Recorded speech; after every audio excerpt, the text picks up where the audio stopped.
Many of us might remember the way we entered the new millennium with passing interest, but for communities along this part of the coast, it will always be the time when 7 young men went to sea and never returned.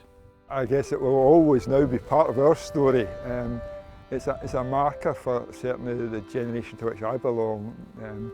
We talk about the Harvester, and everybody knows exactly what we're talking about when you just mentioned the name of the vessel. As news broke of the missing boat, the communities of Isle of Whithorn, Garlaston and Whithorn rallied around to protect their own. Local church minister Alex Curry found himself one of 2 spokespeople for the families. Having conducted funerals for 5 of the 7, he's remained close to the families for 2 decades. You know, over the last week or 2 I've been reflecting that what could have been life for these boys 20 years on, family, new job prospects, settling down. Some of them had families, and these kids are now adults in their own right, and these boys have missed seeing them grow up. Just 10 days into the new century, the crew left Isle of Whithorn gathering 150 bags of scallops, but the weather turned bad and she headed for shelter in Ramsay Bay off the Isle of Man. The last communication with the boat was at 5:30. Less than 20 minutes later, an emergency signal was received, prompting a major search.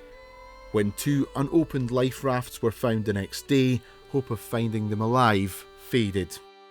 Then on the 15th of January, wreckage was found on the seabed. Divers eventually recovered the bodies of all 7 men. It was quite remarkable the care and love and attention that was shown to the families.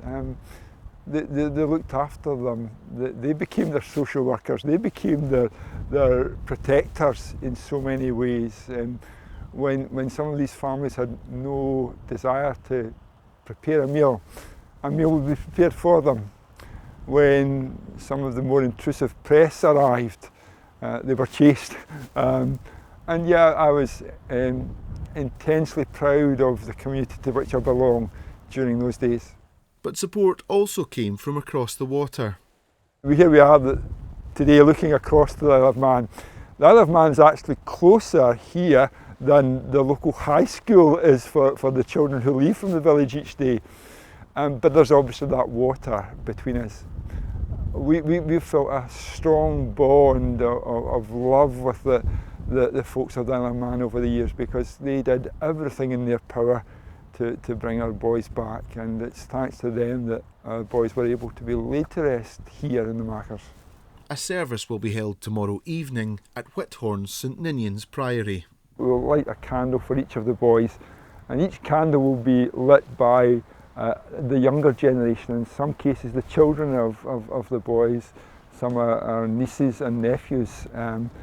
Really looking forward rather than just looking back, but establishing that link and that connection between those that we've lost and those that we seek to nurture in the community now.